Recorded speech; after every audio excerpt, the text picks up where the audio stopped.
It's in the 1990s. One of America's leading scholars of international relations, a doyen of one of the great families of America, East Coast America, Samuel Huntington, wrote a book called The Clash of Civilizations and the Remaking of World Order.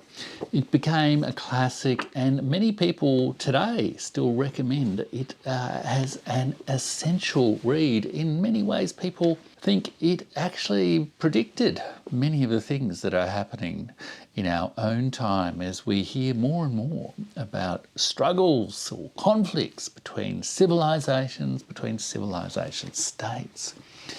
And indeed, towards the end of the book, Clash of Civilizations, Samuel Huntington envisaged a potential global war involving the core states of the world's major civilizations. We'll get to them shortly, saying it is highly improbable, but not impossible. But such a war could come about from the escalation of a fault line between groups from different civilizations. If it continues, the rise of China and the increasing insertiveness of this bigger player in the history of man will place tremendous stress on international stability in the early 21st century. He imagined and outlined how such a war could indeed develop, and he even imagined India, Russia, Europe and the United States all aligned together to defeat and ultimately march into Tiananmen Square.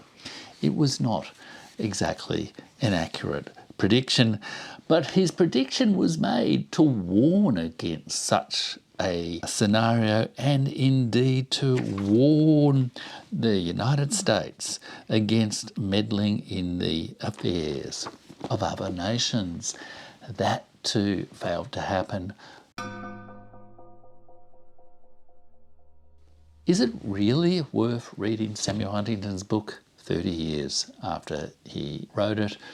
That's what I'm exploring today on The Burning Archive. My name's Jeff Rich. I'm a historian, writer and ex-government official. I try to share my insights from history, reading history, writing history, I guess, and also my years as a government official to try to explain what's going on in the big bad world of geopolitics with a little bit more nuance and a different kind of perspective than you'll get on just about any other YouTube channel. So let's have a look at the essential argument first of Samuel Huntington's book, The Clash of Civilizations. Essentially, he argues that in the post-Cold War world, that is after 1989 or after 1991, depending on how you date it, the conflicts in the world will increasingly not be around the ideological and interest lines of the capitalist world or economic system lines of the capitalist world versus the communist world. They will instead be around these idea of civilizations, and he defined a number of civilizations all around the world: Western civilization, Orthodox civilization, Sinic civilization, Hindu civilization, and a number, and of course Muslim civilization as well. As you can see, the definition of civilization he used was fundamentally religion. And he described civilization as a kind of a total identity that subsumed all other identities. And yet there were multiple civilizations around the world. A civilization could contain many nations, and in particular, most civilizations had what he called a core state. So the West, the core state, used to be, in Huntington's view, probably Britain, but then after World War II, it became the United States of America. Core state of the Orthodox world is Russia. The core state of the Sinic world is China, and so on. What he argued was really these civilizational identities would start to define the politics of the world, the nature of the international system, that we were actually in a multi-civilizational world, and it was better to let go of any aspirations to have a single global set of common values, a single global civilizational culture. In particular, he also outlined this idea of cleft states or torn states, and I'll come back to an example of one of those. There are states like Ukraine. Ukraine is actually a specific example he used, torn between a European identity and an Orthodox, or a Western identity and an Orthodox identity. Which path would it go? And they are the fault lines that he sort of described as the potential outbreak of wars. He also saw Japan as such a cleft state, although it's a rather odd way to describe an American military and cultural occupation of Japan after 1945. But that was the kind of thinking that he had. The cleft states were the source of instability, where the civilizations would clash. And what he was essentially arguing is there should be sort of a limitation, particularly on American ambition, in describing its values for the world in a more realistic, I guess, although that's not a word I really love, but a more limited and restrained set of global ambitions for the United States of America in this multi-civilizational world. When I returned to the book recently, it was in response to some discussions I'd seen on YouTube, how it was an absolute must-read, and in particular that his idea of these civilizational wars around cleft states accurately predicting the changing multipolar world. It's an idea I'm sceptical of, and when I returned to the book, I was a little bit taken by surprise, in a way, by some of the depth of thinking about civilization and history that there is in this book. It is certainly a very valuable book to read, to get a deeper sense of the ways in which history and culture and civilization shape modern history, modern politics, in a way that's really not described in realist theories and other kind of stories like that. But yeah, I was quite surprised by the depth of the analysis of civilization, yet I remain not entirely convinced by his argument, and I'll get to the reasons for that a little bit later. It really comes down to how you define civilization, how you define the idea of a civilization, let alone a civilization state. But I think it's worthwhile reading Samuel Huntington within the historical context in which he wrote.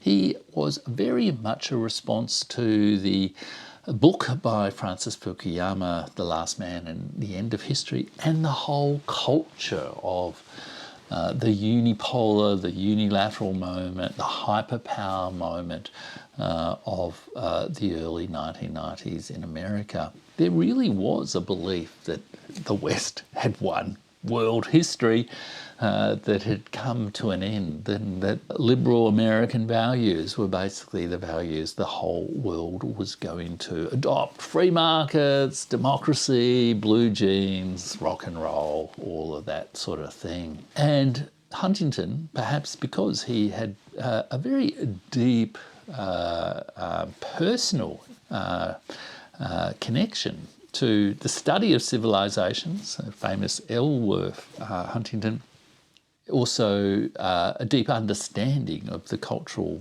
variations around the world, was always rather sceptical of this kind of triumphalist rhetoric. But there was also another significant contextual factor that sort of shaped Huntington's views and shaped his purposes, I guess, in writing The Clash of Civilizations.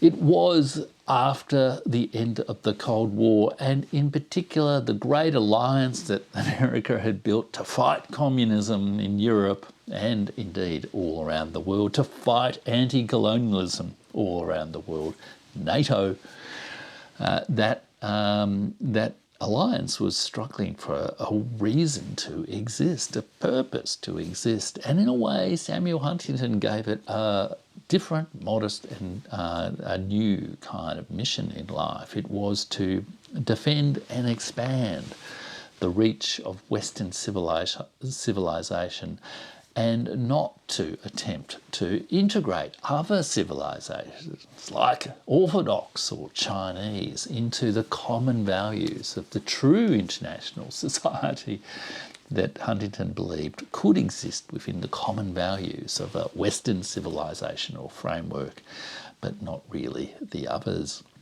He viewed attempts to embrace China or embrace Russia as part of some of the early 1990s ideas of a common European home as failed ideas that would ultimately clash because of these civilizational conflicts. It was also a response to the Yugoslav wars in the 1990s and the perception that these were driven by these cleft states, these civilizational and cultural conflicts that were irredeemable and dangerous to get involved in.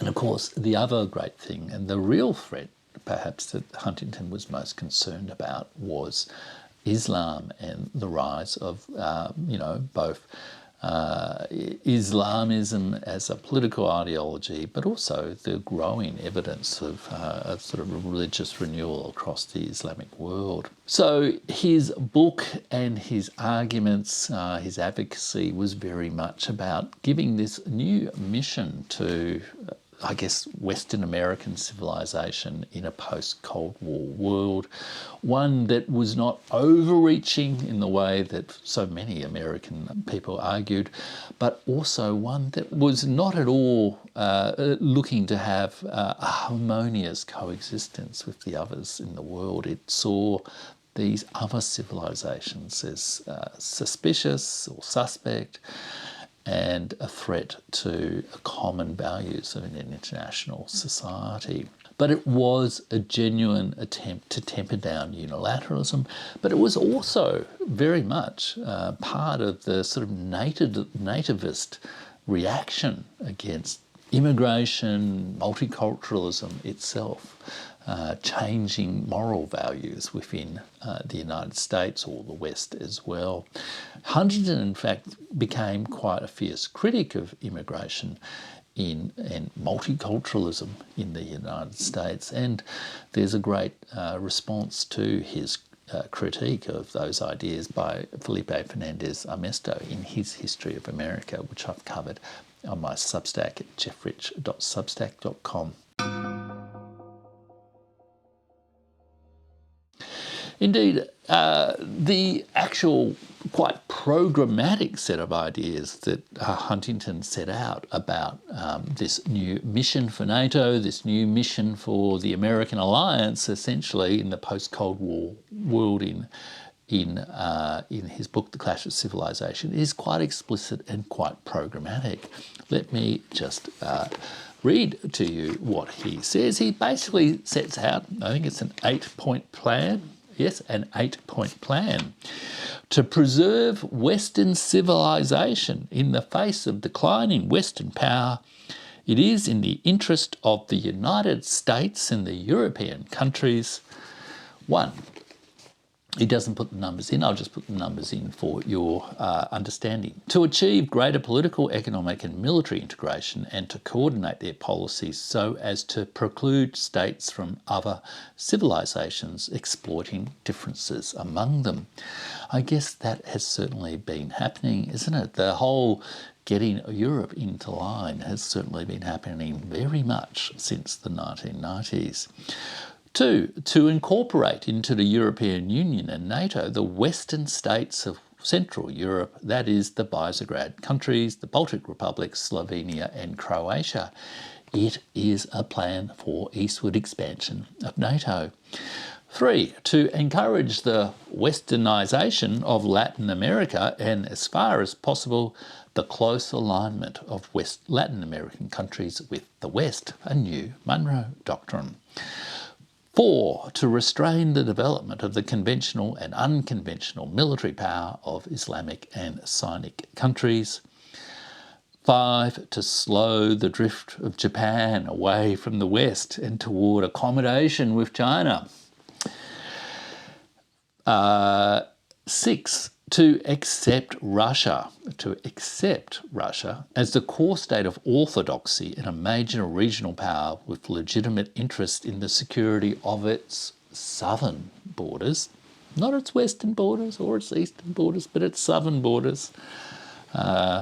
So let's just decode that for a while. We're going to expand eastward to NATO. We're not going to explore collective security arrangements with Russia because, you know, your civilization is too contaminated for us to, you know, have you in. And but we will use you as a bulwark against those dangerous Islamic states in on your southern borders.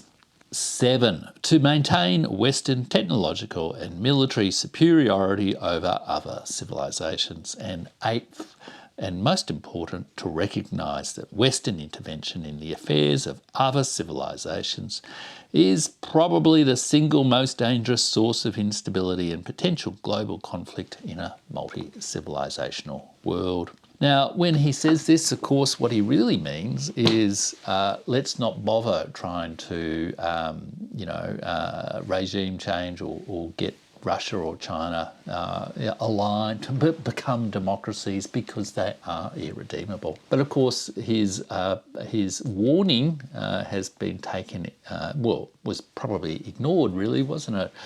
And it sort of has a different meaning today. I think we can certainly see that warning has proven correct.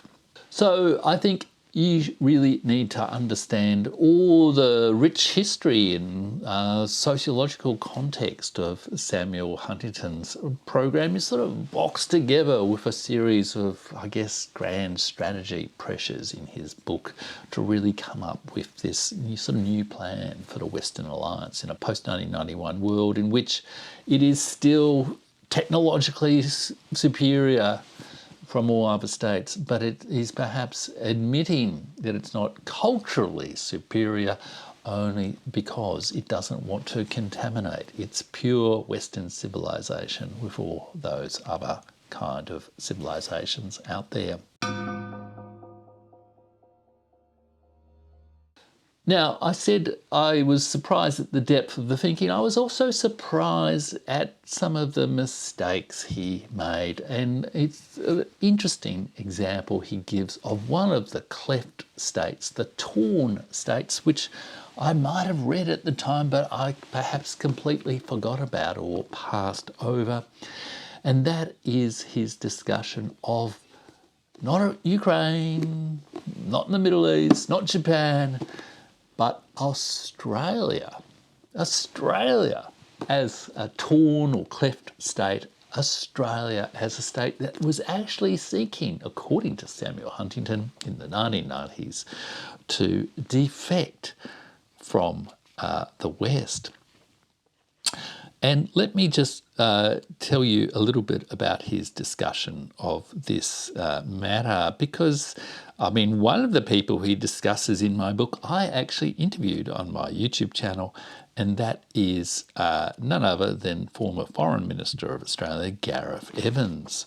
So he has this whole section in the cultural reconfiguration of global politics where he discusses Australia as an example of a society which, you know, since European settlement has been a Western society, which is sort of true, but I guess Western is a pretty vague concept, that was throughout the 20th century allied with Britain and then was a strong member of the Western Alliance in the Cold War. However, he says, in the early 1990s, Australia's political leaders decided, in effect, that Australia should defect from the West, redefine itself as an Asian society and cultivate close ties with its geographical neighbours. Australia Prime Minister Paul Keating declared, "Must cease being a branch office of empire, become a republic and aim for enmeshment in Asia." This was necessary, he argued, in order to establish Australia's identity as an independent country. And Foreign Minister Gareth Evans expressed similar sentiments. And just to adumbrate Huntington's argument, he says the case for redefining Australia as an Asian country was grounded on the assumption that economics overrides culture in shaping the destiny of Australia. Despite these economic connections, the Australian-Asian ploy appears unlikely to meet any of the requirements for success for a civilisational shift by a torn country, and he explains various reasons for that. He also talks about some of the conflicts between Muhammad Mahathir, who's just passed his 100th birthday and is still alive, and Paul Keating, who similarly is still alive, and discusses these kind of things. And there was a famous moment where, in the 1990s, where Paul Keating described Muhammad Mahathir as a recalcitrant, and Mahathir sort of returned the favour. And Huntington comments on this sort of exchange in generally the political culture within Australia. As Mahathir suggested, Asians generally pursue their goals with others in ways which are subtle, indirect, modulated, devious, non-judgmental, non-moralistic and non-confrontational. Australians, in contrast, and, trigger warning for the Australian audience, I mean, I guess we get used to, ignorant comments from American commentators about our culture all the time, but just be aware of this. Australians, in contrast, are the most direct, blunt, outspoken, some would say insensitive people in the English-speaking world. Well, thanks, Sam. You're long dead now, but I think you got that one entirely wrong. And he gives, some examples of some of Paul Keating's more colourful rhetoric as evidence of this, without clearly understanding the nature of the context and the sort of culture that happened. He goes on to argue the Keating-Evans choice could be viewed as the short-sighted result of overweighting economic factors and ignoring rather than renewing the country's culture, and as a tactical ploy to distract attention from Australia's economic problems. Well, I guess Australia's done pretty well economically over the last 30 years or so. Rather better, I'd say. Certainly income distributions have been rather better than the United States of America. But, of course, Samuel Huntington's advice has been received and largely ignored. So there we go. So it's a fascinating example. I won't go into all the detail why. One can sort of sense really why. It's just a classic case of this sort of grand strategy remark about another culture, which he hasn't even bothered to understand properly and totally mischaracterises with a sort of arrogant contempt. And I guess the real purpose you can see in this, Australia could be the first of possibly many Western countries to attempt to defect from the West and bandwagon with rising non-Western civilisations. At the beginning of the 22nd century, historians might look back on the Keating-Evans choice as a major marker in the decline of the West. If that choice is pursued, however, it will not eliminate Australia's Western heritage, and the lucky country will be a permanently torn country. Both the branch office of empire, which Paul Keating decried, and the new white trash of Asia, which Lee Kuan Yew contemptuously termed it. He's threatening Australia to be under the thumb of China in pretty racialist terms. Then he says, this was not and is not an unavoidable fate for Australia, accepting their desire to break with Britain. Instead of defining Australia as an Asian power, Australia's leaders could define it as a Pacific country, as indeed Keating's predecessor as Prime Minister Robert Hawke attempted to do. Robert Hawke was pretty much a key driver of the move towards engagement with Asia as much as Paul Keating. If Australia wishes to make itself a republic separated from the British Crown, it could align itself with the first country in the world to do that, a country which, like Australia, is of British origin, is an immigrant country, is of continental size, speaks English, has been an ally in 3 wars, and has an overwhelmingly European, if also, like Australia, increasingly Asian population. And that, of course, is the United States of America. So it's interesting sometimes when you look at the details of these famous books that some of the weaknesses of their thinking come through.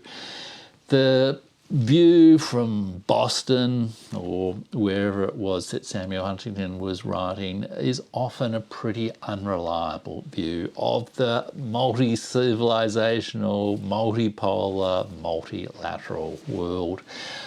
And Samuel Huntington is not the first and will not be the last author to make gross misjudgments about world politics based on a limited point of view, and a view that is, more than just a little bit overestimating the strengths of America, and totally arrogantly misunderstanding the dynamics of a society like Australia. What he would call a torn or cleft state, and yet he didn't really bother to fully understand the motivations, the issues, the dynamics involved in Australia's deep engagement with Asia over, actually a couple of centuries. So there you go. In a way, it does illustrate this common era of thinking of civilizations in fixed identity terms. And in a way, this is my fundamental point about where, the clash of civilizations goes wrong. It does think of civilizations as identities, as fixed identities, grounded in religion, grounded in, frankly, also ethnic, almost racialist concepts such as Western civilization. It makes the mistake that a great author who I have also interviewed on the channel, Felipe Fernandez Armesto, does not make in his book on civilizations, written in the years after Samuel Huntington's classic, and in many ways a response to Samuel Huntington's classic. He does not make that mistake. Samuel Huntington thinks of civilizations as like a checklist, as a fixed state of things. Felipe Fernandez Armesto, like a true pluralist, like a true historian, sees civilization as a process, a very dynamic and somewhat chaotic process of both that is fluid and does not lead to these fixed cultural identities, does not lead to these torn states, but rather sees intermingling of cultures and civilizations all around the world, indeed even in some of the places like North America that Samuel Huntington was so afraid of having its white Anglo-Saxon Protestant heritage diluted by immigration from all around the world.